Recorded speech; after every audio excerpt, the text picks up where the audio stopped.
L'an 61 après Jésus-Christ.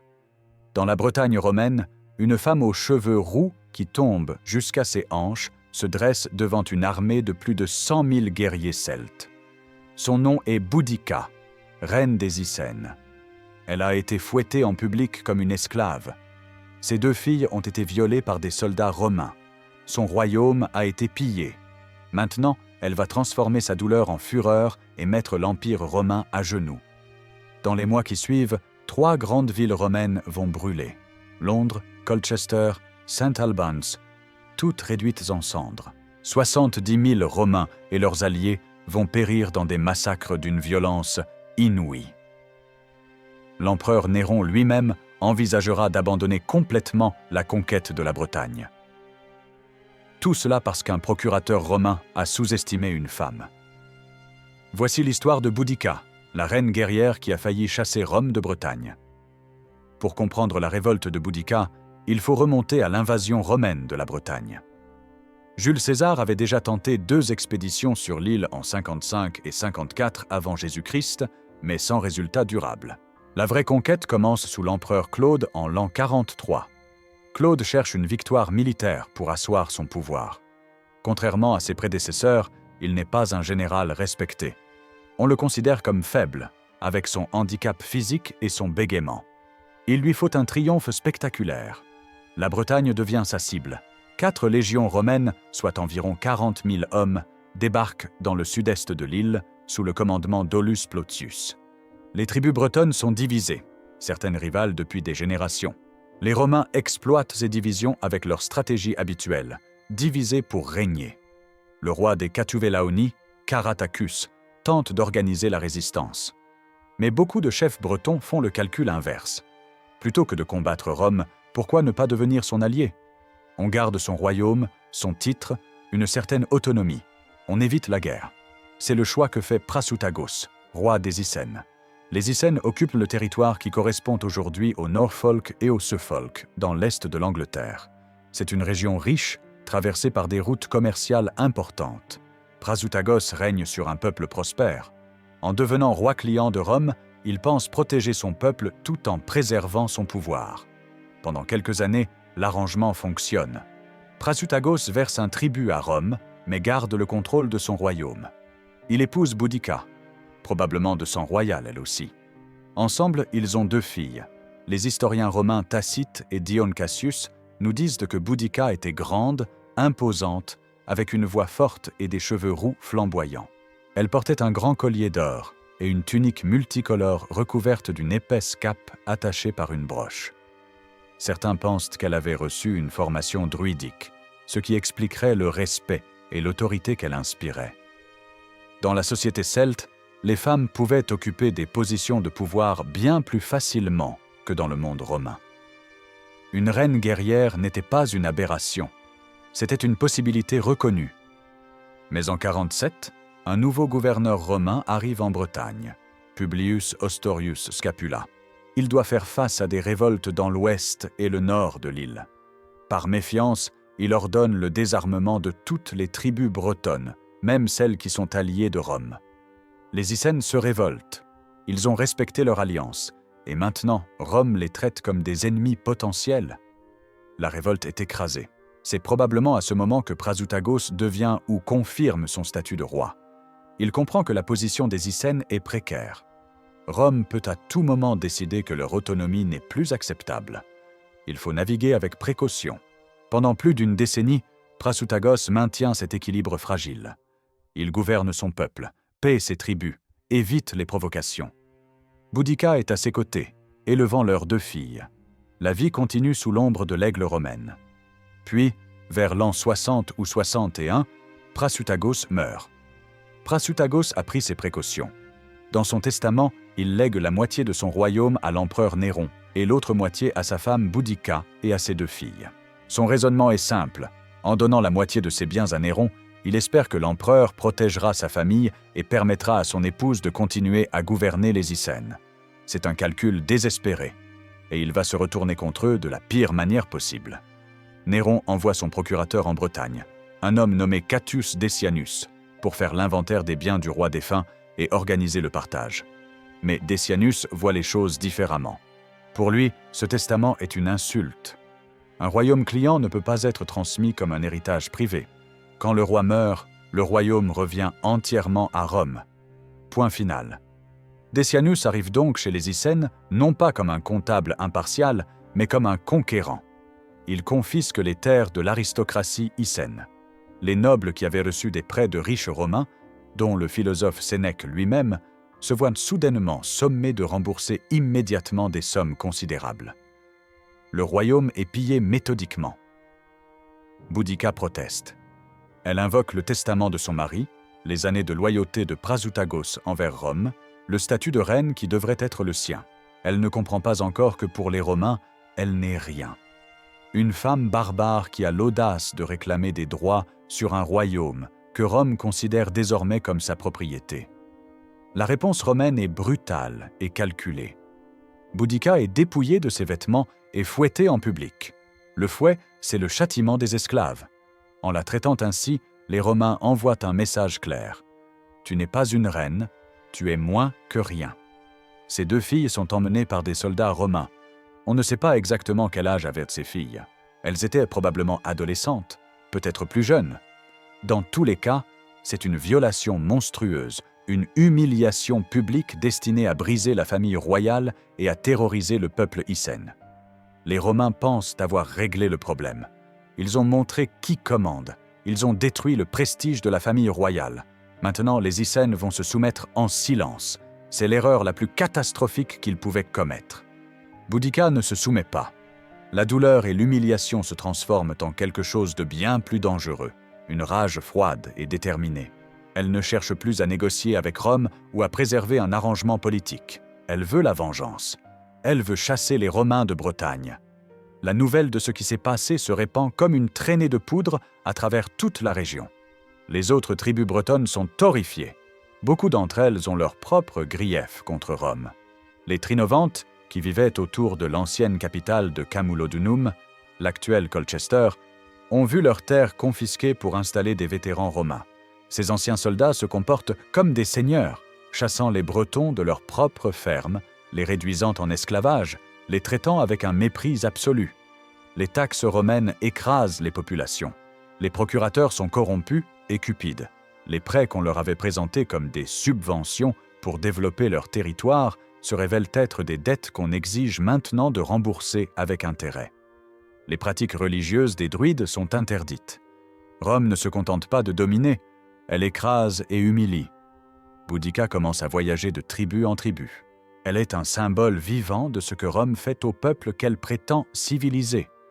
Elle ne demande pas seulement vengeance pour sa famille, elle appelle à la libération de toute la Bretagne. Les Trinovantes sont les premiers à rejoindre sa cause. Puis viennent les Cornovis, les Durotiges. Des tribus qui avaient été rivales s'unissent maintenant sous la bannière de Boudica. C'est elle qu'ils choisissent comme chef. Pas un homme, pas un roi établi, mais cette reine blessée qui incarne leur colère collective. Selon Tacite, Boudica pratique la divination avant de lancer la révolte. Elle invoque Andrasta, la déesse celte de la victoire. Elle libère un lièvre de sous sa tunique et observe la direction qu'il prend. C'est un signe favorable. Les dieux sont avec eux. L'armée bretonne commence à se rassembler. Les chiffres sont difficiles à vérifier, mais les sources romaines parlent de 100 000 à 230 000 guerriers. Même si ces nombres sont exagérés, il est clair que Boudica a réussi à mobiliser une force considérable. Ce ne sont pas des soldats professionnels, ce sont des fermiers, des artisans, des chasseurs, tous armés de lances, d'épées et d'une fureur longtemps contenue. Le moment est parfait.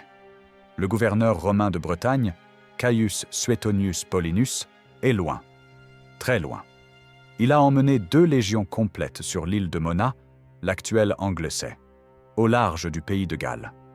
Mona est un sanctuaire druidique, un centre de résistance spirituelle et politique contre Rome. Paulinus est en train de massacrer les druides et de détruire leurs bois sacrés. Pendant qu'il est occupé au nord-ouest, le sud-est de la Bretagne est presque sans défense. Les garnisons romaines sont réduites, dispersées. Boudica et ses alliés peuvent frapper avant que Paulinus ne puisse réagir. La cible est évidente. Camulodunum, l'ancienne capitale des Trinovantes, devenue la capitale de la province romaine de Bretagne. C'est là que les vétérans romains ont confisqué les meilleures terres. C'est là qu'on a construit un temple gigantesque dédié à l'empereur Claude, mort et divinisé.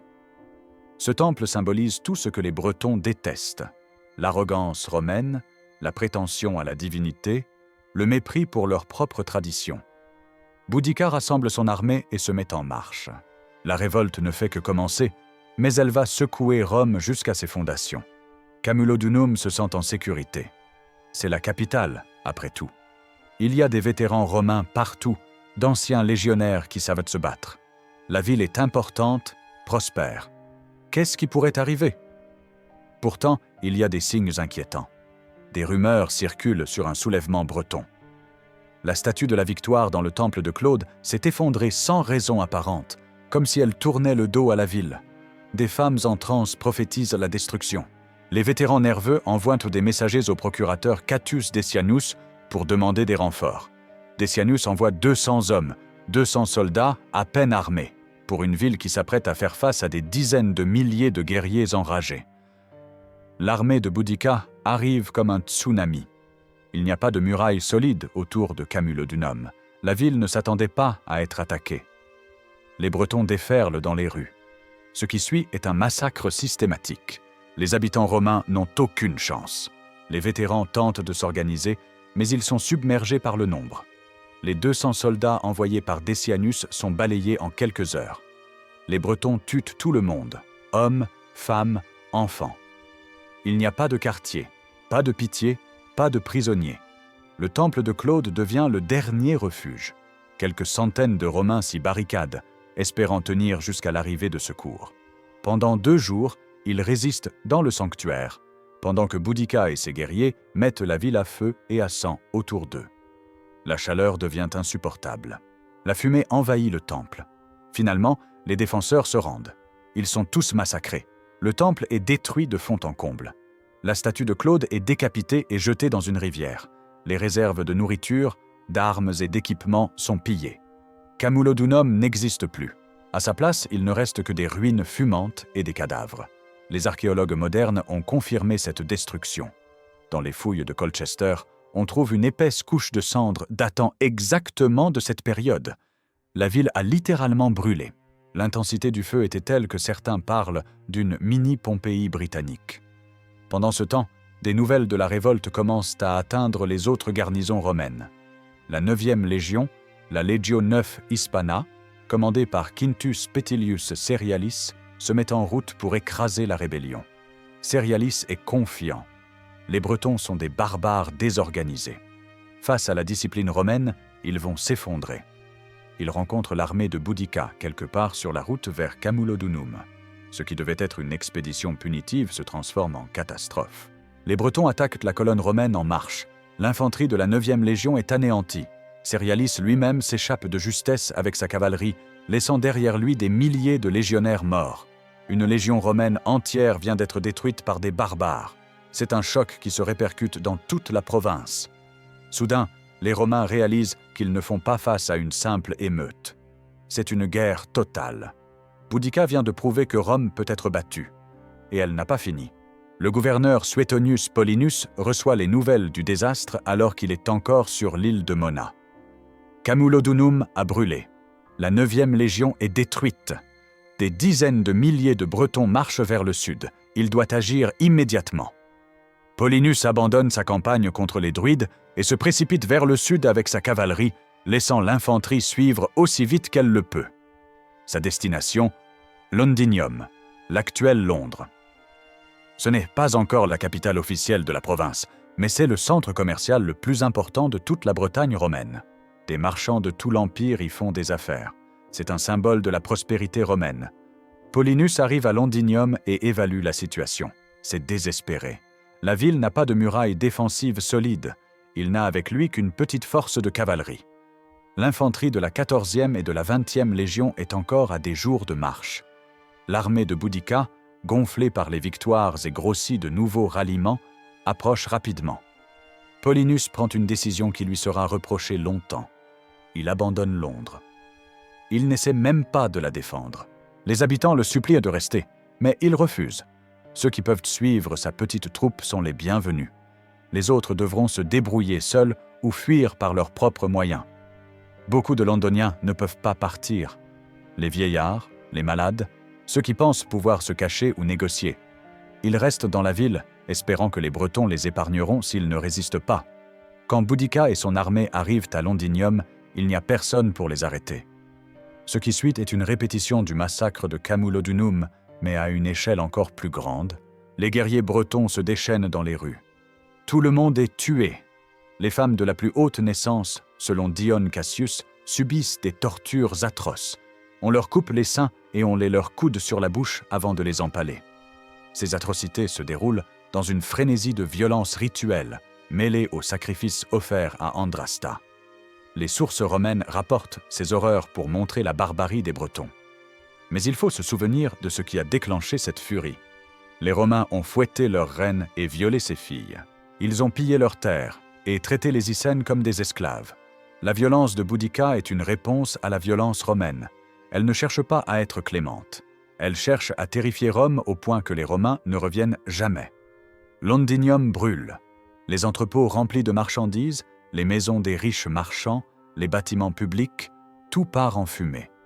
Les archéologues ont trouvé une couche de cendres rouges dans le sous-sol de Londres, témoignage direct de cette destruction. La ville était rasée aussi complètement que Camulodunum. Pendant ce temps, Paulinus essaie désespérément de rassembler ses forces. Il envoie des messagers à la 2e Légion, la Legio II Augusta, basée dans le sud-ouest. Il a besoin de chaque homme disponible. Mais le préfet Poenius Postumus, qui commande la 2e Légion, refuse de bouger. Il reste barricadé dans sa forteresse, terrifié à l'idée d'affronter l'armée de Boudica. Cette désobéissance va coûter des milliers de vies. Elle va aussi coûter la vie de Postumus lui-même, mais cela viendra plus tard. Boudica ne s'arrête pas à Londres. Elle a le vent en poupe. Ses forces sont immenses, sa réputation grandit chaque jour. Des tribus qui avaient hésité se rallient maintenant à elle. Rome semble faible, divisée, apeurée.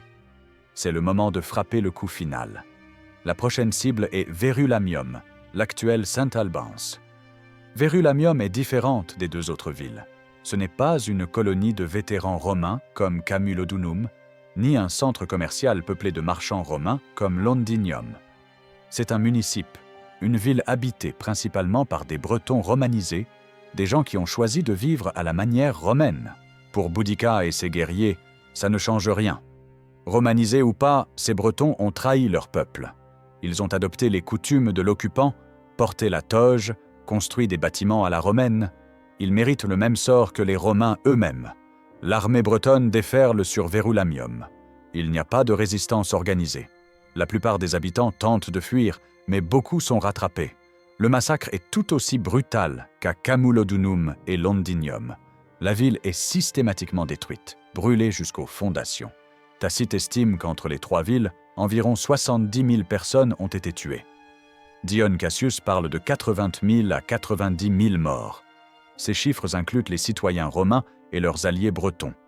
Même si les sources romaines ont pu exagérer pour amplifier l'horreur de la révolte, il ne fait aucun doute que le bilan humain a été catastrophique. En quelques semaines, Boudica a détruit les 3 plus importantes villes de la Bretagne romaine. Elle a massacré des dizaines de milliers de personnes. Elle a anéanti une légion romaine et en a forcé une autre à rester cachée dans sa forteresse. Rome, la puissance qui a conquis tout le monde méditerranéen, est en train de perdre une de ses provinces. À Rome, l'empereur Néron apprend les nouvelles avec horreur. Certains de ses conseillers lui suggèrent d'abandonner complètement la Bretagne. Pourquoi perdre des hommes et de l'argent pour cette île brumeuse qui cause tant de problèmes? Peut-être vaut-il mieux se retirer, consolider l'empire ailleurs. Néron hésite. La Bretagne a été conquise par son prédécesseur Claude. L'abandonner serait un aveu de faiblesse. Mais continuer à se battre pourrait coûter encore plus de vies et de ressources. En Bretagne même, Paulinus sait qu'il n'a plus le choix. Il doit affronter Boudica. Une bataille décisive, tout ou rien. S'il perd, la province est perdue. S'il gagne, il peut encore sauver la domination romaine. Mais il est largement en infériorité numérique. Boudica commande peut-être 200 000 guerriers.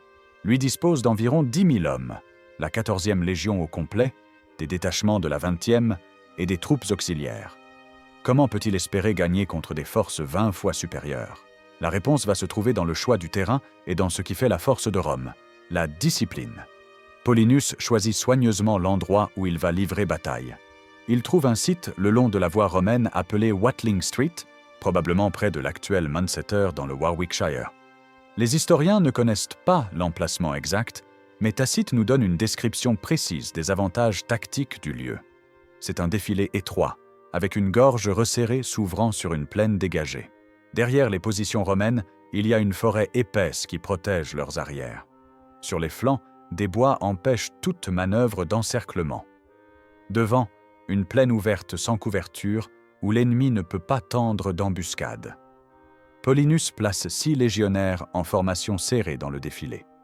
Les hommes de la 14e Légion, les vétérans aguerris, forment le centre. Les détachements de la 20e et les auxiliaires se positionnent sur les ailes. Tous sont équipés du meilleur équipement militaire de l'époque. Armure segmentée, boucliers rectangulaires, glaives courts et pilum, le javelot lourd qui peut transpercer un bouclier. Boudica arrive avec son immense armée. Ses guerriers sont confiants, euphoriques même. Ils ont écrasé 3 villes. Ils ont tué des dizaines de milliers de Romains. Ils sont 20 fois plus nombreux que cette petite force romaine devant eux. C'est juste une question de les submerger par le nombre. Les familles bretonnes suivent l'armée, installant leurs chariots en demi-cercle derrière les guerriers pour avoir une bonne vue de la bataille. Ils sont venus assister à la victoire finale au moment où Rome sera chassée de Bretagne pour toujours. Boudica s'adresse à ses troupes avant la bataille. Tacite rapporte ces paroles, bien qu'il ait probablement embelli ou inventé le discours. Selon lui, elle déclare qu'elle ne vient pas réclamer son royaume comme une reine de sang royal, mais comme une femme ordinaire cherchant vengeance pour sa liberté perdue, pour son corps fouetté, pour l'honneur souillé de ses filles. Elle dit qu'il vaut mieux mourir que de supporter le joug romain. Elle leur rappelle leurs ancêtres qui avaient chassé Jules César de Bretagne un siècle plus tôt. Elle évoque Arminius, le chef germain qui avait anéanti 3 légions romaines dans la forêt de Teutobourg 50 ans auparavant. Les Bretons peuvent faire la même chose. Ils sont sur leur terre, ils se battent pour leur liberté. Les dieux sont avec eux. De l'autre côté, Paulinus harangue aussi ses hommes. Il ne peut pas rivaliser en nombre, mais il mise sur le moral et la technique. Il rappelle à ses légionnaires qu'ils ont combattu dans des dizaines de batailles. Ils connaissent la discipline, la formation, la tactique. En face d'eux, il n'y a que des guerriers désorganisés, sans armure, sans formation. Il leur dit de regarder cette horde bretonne. Vous voyez plus de femmes que de guerriers. Ils vont lâcher prise dès qu'ils reconnaîtront le glaive et le courage de leurs conquérants. Puis la bataille commence. Les Bretons chargent en masse, hurlant leurs cris de guerre, brandissant leurs lances et leurs épées longues. C'est une avalanche humaine qui déferle vers les lignes romaines. Le bruit doit être assourdissant, terrifiant. Mais Paulinus a tout calculé. Le défilé étroit canalise la charge bretonne. Au lieu de pouvoir se déployer sur toute leur largeur et utiliser leur supériorité numérique, les guerriers sont forcés de s'entasser dans un espace réduit. Ils se marchent dessus, se bousculent, perdent leur élan. Quand les Bretons arrivent à portée, les légionnaires lancent leurs javelots. Des milliers de pilums s'abattent sur la masse compacte de guerriers. Ces armes sont conçues pour courber au moment de l'impact, rendant impossible leur renvoi et alourdissant les boucliers ennemis. Des centaines de Bretons tombent, d'autres trébuchent sur leurs camarades morts ou blessés. Puis vient la 2e salve de javelots. Et encore une 3e. Les Bretons continuent d'avancer, mais leur formation est déjà brisée. Quand ils atteignent finalement les lignes romaines, ils se heurtent à un mur de boucliers et de glaives. La formation romaine tient bon. Les légionnaires combattent en rang serré, bouclier contre bouclier. Le premier rang frappe avec les glaives courts, visant le ventre et les cuisses. Quand un homme du premier rang fatigue, il recule et un soldat du second rang prend sa place. C'est mécanique, efficace, mortel. Les Bretons, eux, se battent individuellement, avec courage mais sans coordination. Leurs longues épées ont besoin d'espace pour être maniées efficacement. Dans la mêlée compacte, elles sont presque inutiles. Beaucoup de guerriers n'ont même pas d'armure, juste des tuniques et peut-être un bouclier en bois. La bataille devient un abattoir. Les Bretons ne peuvent pas percer les lignes romaines. Ils se jettent encore et encore contre le mur de boucliers, mais ne font aucun progrès. Les corps s'accumulent devant les positions romaines. Paulinus voit que le moment est venu. Il ordonne l'avancée. Les légionnaires passent de la défensive à l'offensive, formant un coin qui s'enfonce dans la masse bretonne. Les auxiliaires sur les flancs avancent également, encerclant l'armée de Boudica sur 3 côtés. Les Bretons commencent à reculer. Le recul devient une retraite. La retraite se transforme en déroute. Soudain, des dizaines de milliers de guerriers tentent de fuir en même temps, mais ils se heurtent à un obstacle fatal, leur propre chariot. Les familles qui étaient venues assister à la victoire bloquent maintenant les voies de fuite. Les chariots forment un cercle qui piège les guerriers bretons dans la plaine. Ce qui suit est un massacre systématique. Les légionnaires romains, déchaînés, tuant tout ce qu'ils trouvent, les guerriers, les femmes, les enfants, même les animaux de trait. Tacite rapporte que 80 000 Bretons ont été tués ce jour-là, contre seulement 400 Romains. Ces chiffres sont probablement exagérés, mais le désastre breton est indéniable. Une armée qui comptait peut-être 200 000 personnes a été anéantie en une seule journée. Boudica survit à la bataille de Watling Street. On ne sait pas exactement comment elle s'échappe du massacre, mais les sources romaines s'accordent à dire qu'elle ne tombe pas sur le champ de bataille. Selon la version de Tacite, elle s'empoisonne peu après pour éviter d'être capturée. Dion Cassius dit qu'elle tombe malade et meurt de ses blessures ou du choc de la défaite. Une tradition postérieure prétend qu'elle est enterrée quelque part sous l'actuelle gare de King's Cross à Londres, mais c'est probablement une légende. Quelle que soit la vérité, Boudica disparaît de l'histoire après Watling Street. Sa révolte est terminée. Les tribus qui l'avaient suivie se dispersent, retournent dans leur territoire, espérant échapper aux représailles romaines. Elles n'y échapperont pas. Paulinus, fou de rage et assoiffé de vengeance, lance une campagne de terreur à travers toute la Bretagne. Ses légions parcourent le pays, brûlant les villages, massacrant les populations, confisquant les récoltes. Ceux qui avaient participé à la révolte sont exécutés. Ceux qui les avaient simplement soutenus sont réduits en esclavage. La famine s'installe. Les Bretons n'ont pas pu planter de graines pendant les mois de la révolte, trop occupés à se battre. Maintenant, les Romains détruisent systématiquement les stocks de nourriture. Des dizaines de milliers de personnes meurent de faim pendant l'hiver qui suit. La violence de Paulinus devient tellement excessive que même Rome commence à s'inquiéter. Le nouvel agent impérial envoyé en Bretagne, Julius Classicianus, envoie des rapports à Néron décrivant la brutalité du gouverneur. Il avertit que si Paulinus continue ainsi, la province ne sera jamais pacifiée. On ne peut pas gouverner un cimetière. Néron rappelle finalement Paulinus à Rome et le remplace par Publius Petronius Turpilianus, un administrateur plus modéré. Turpilianus adopte une approche plus diplomatique. Il pardonne aux tribus qui se soumettent.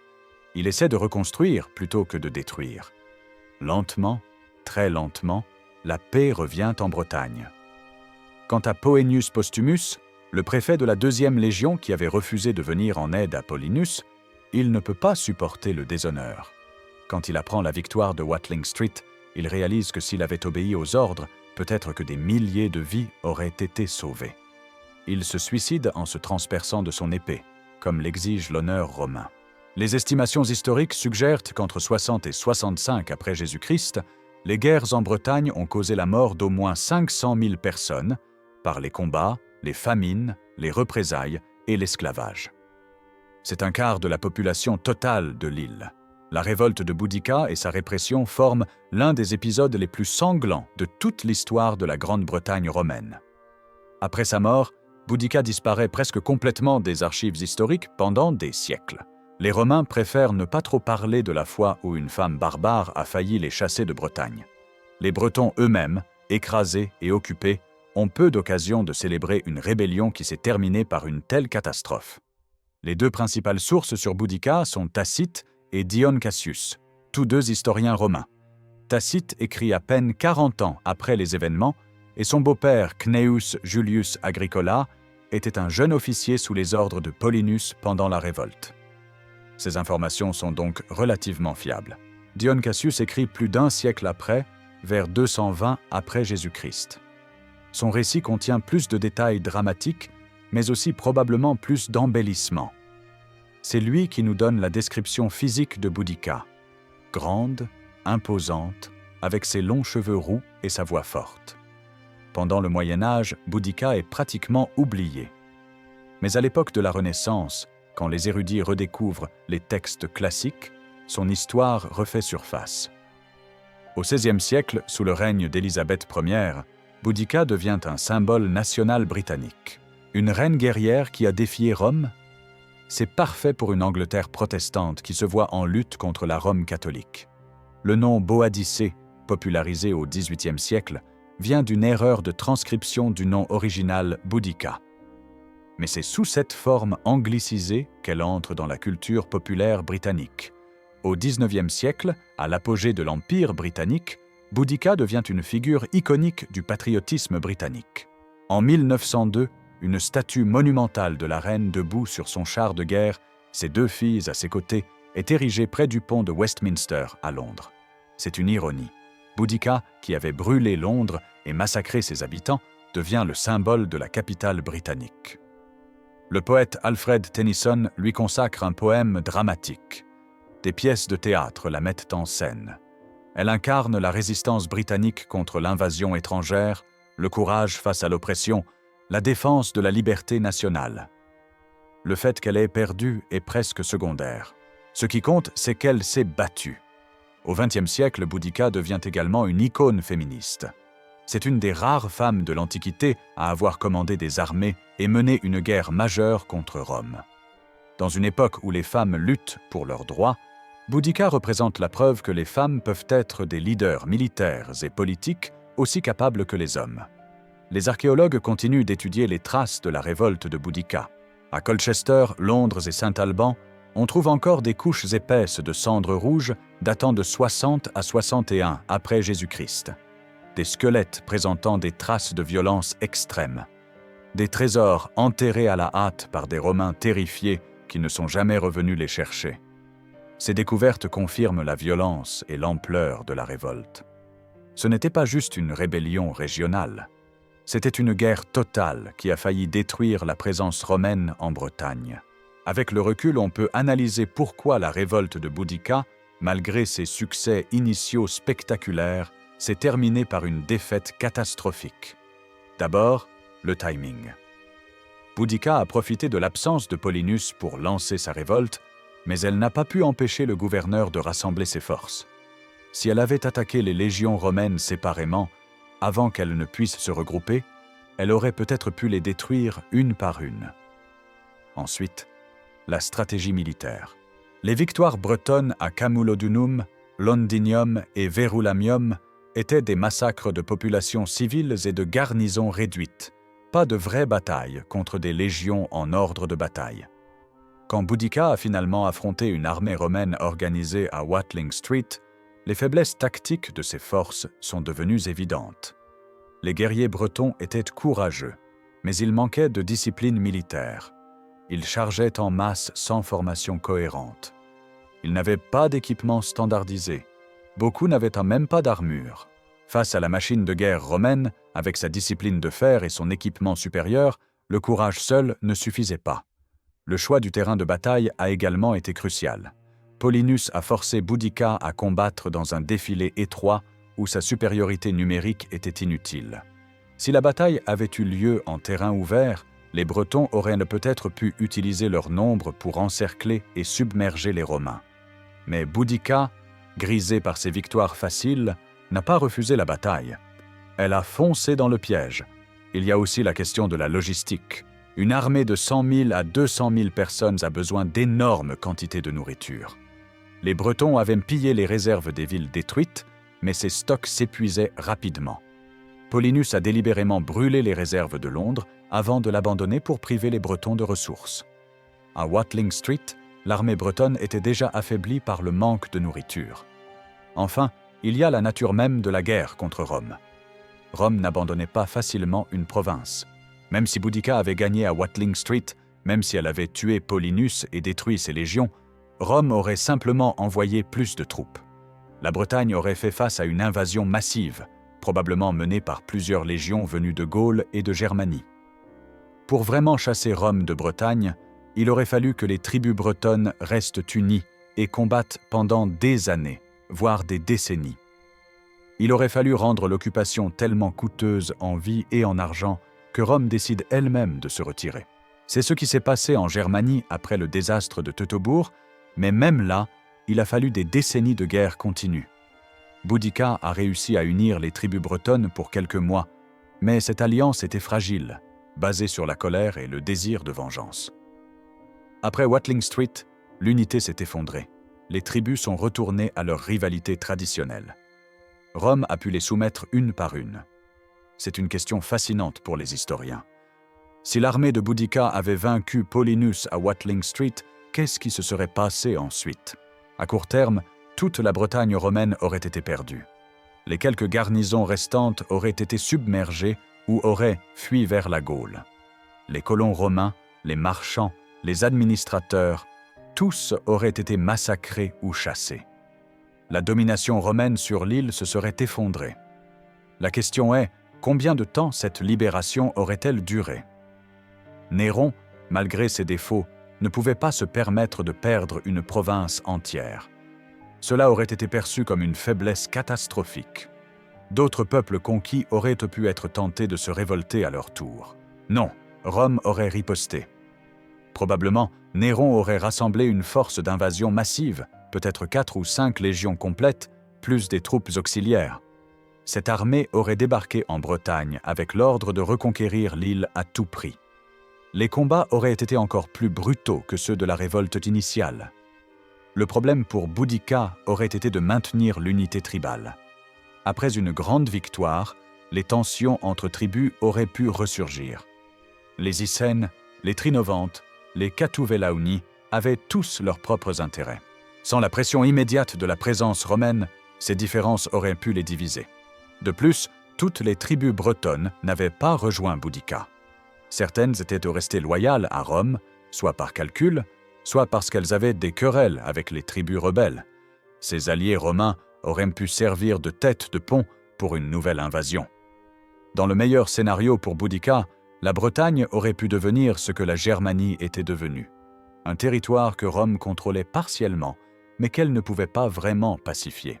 Les Romains auraient pu conserver quelques forteresses côtières et maintenir une présence militaire, mais abandonner l'idée de contrôler toute l'île.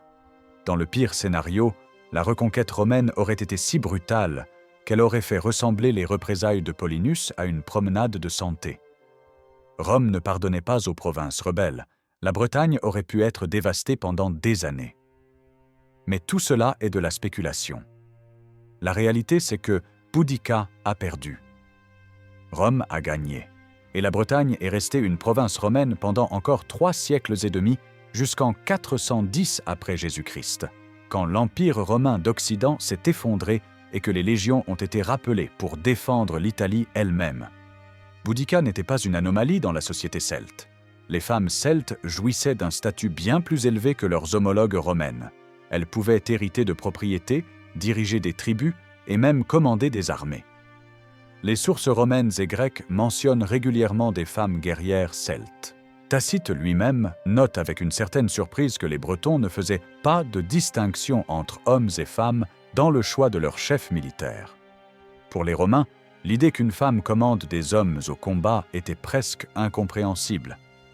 Dans leur société, les femmes étaient exclues de toute fonction militaire ou politique. Mais chez les Celtes, la guerre n'était pas exclusivement masculine. Les femmes pouvaient être formées au combat, porter des armes, participer aux raids.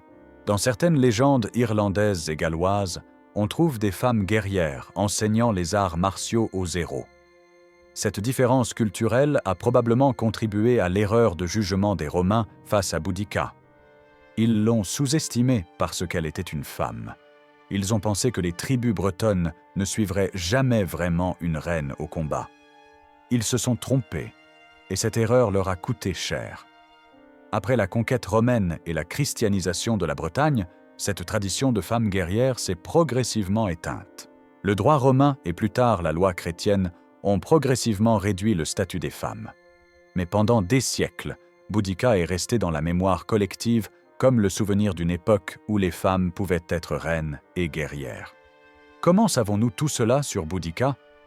Nos connaissances viennent principalement de deux sources romaines, Tacite et Dion Cassius. Tacite écrit vers 98 après Jésus-Christ dans son œuvre Agricola, biographie de son beau-père qui avait servi en Bretagne, et dans ses annales. Il avait accès à des témoins oculaires des événements. Son récit est généralement considéré comme fiable, même s'il présente évidemment un point de vue romain. Dion Cassius écrit beaucoup plus tard, vers 220 après Jésus-Christ, dans son Histoire romaine. Son récit est plus dramatique, avec plus de détails sur les atrocités commises par les deux camps. Certains historiens pensent qu'il a embelli l'histoire pour la rendre plus spectaculaire. Il n'existe aucune source bretonne contemporaine. Les Celtes de cette époque n'écrivaient pas leur histoire. Ils la transmettaient oralement, sous forme de poèmes et de chants. Ces traditions orales ont été perdues après la conquête romaine et la christianisation. Heureusement, l'archéologie confirme les grandes lignes du récit.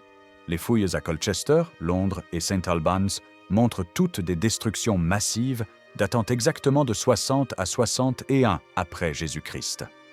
Les couches de cendres rouges sont parfois si épaisses qu'on les appelle la couche Boudica. On a trouvé des squelettes présentant des traces de violence extrême. Des trésors d'or et d'argent enterrés à la hâte et jamais récupérés. Des bâtiments incendiés avec des températures tellement élevées que les tuiles ont fondu. Tout cela correspond aux descriptions de Tacite et Dion Cassius. Les archéologues ont également trouvé des preuves de la répression romaine qui a suivi.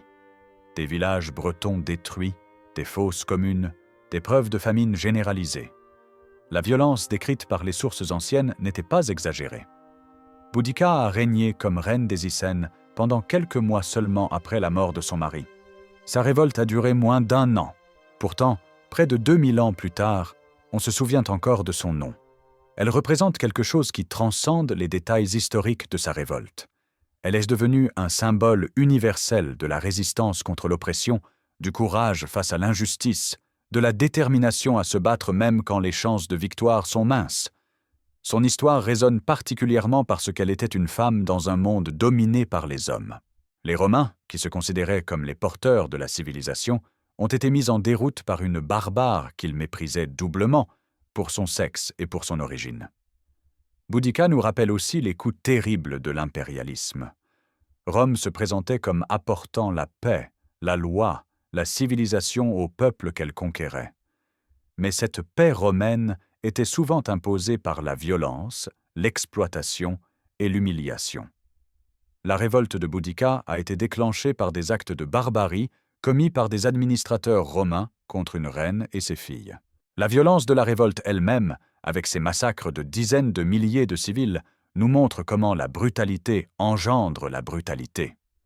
Les Bretons n'ont pas épargné les femmes et les enfants romains parce que les Romains n'avaient pas épargné la famille royale icène. C'est un cycle de vengeance qui a coûté des centaines de milliers de vies.